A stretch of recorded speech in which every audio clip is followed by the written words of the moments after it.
Yes. Okay. So let's say let's make it a personal example. Let's say I'm not, but let's say I'm a person that walks through the world. I've just, for whatever reason, I've had experiences and I've been raised in a way that I walk through the world believing that I'm mostly right, that I'm right most of the time.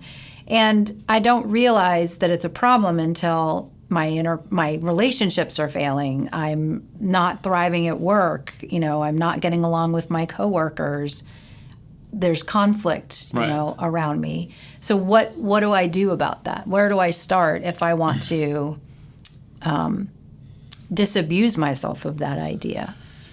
Well, if you even had the awareness in the first place that was the case, then that would be an easy problem to fix. Because once you have that awareness, then, it's like once you see the problem, you can solve the problem. The problem with folks that tend to be like that is a lot of that's coming from an emotional drive of ego or something like that, where they're putting up all these barriers to kind of feel good about themselves.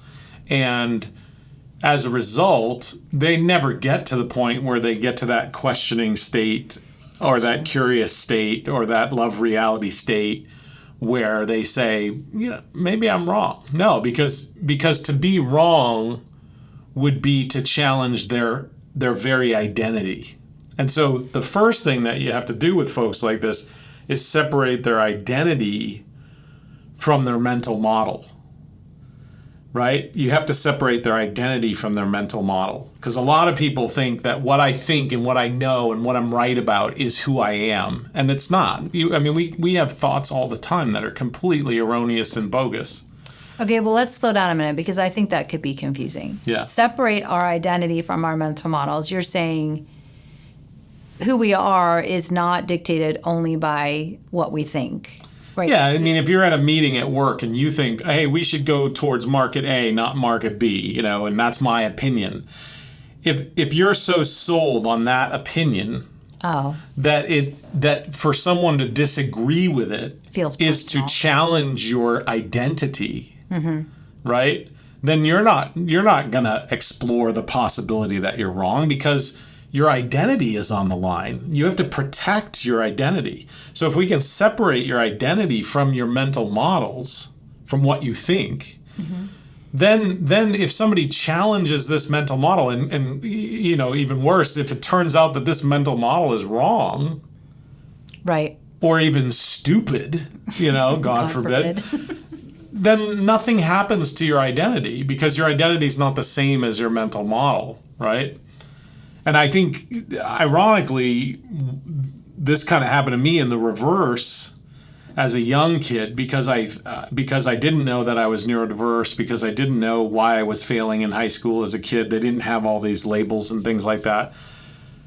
I just believed, and still kind of roughly believe to this day, that I'm wrong about everything. It's true. That I'm just kind of mostly dumb and mostly lazy. Like, that's what I learned in school. That's what I learned in 12 years of schooling, was you're dumb and lazy.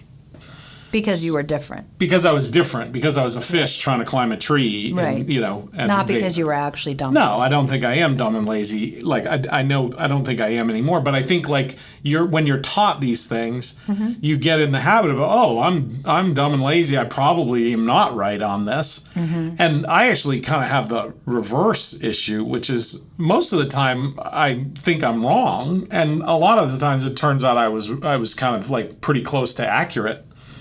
But my bias is towards that I'm probably going to be wrong about stuff, which ironically kind of makes me a good scientist. And but when you learn early on, if in order to survive that, this might not make sense, but in order to survive that onslaught of social, in a sense, feedback or criticism, you have to separate your identity. Why? You have to sort of go, like, I'm stupid. Right.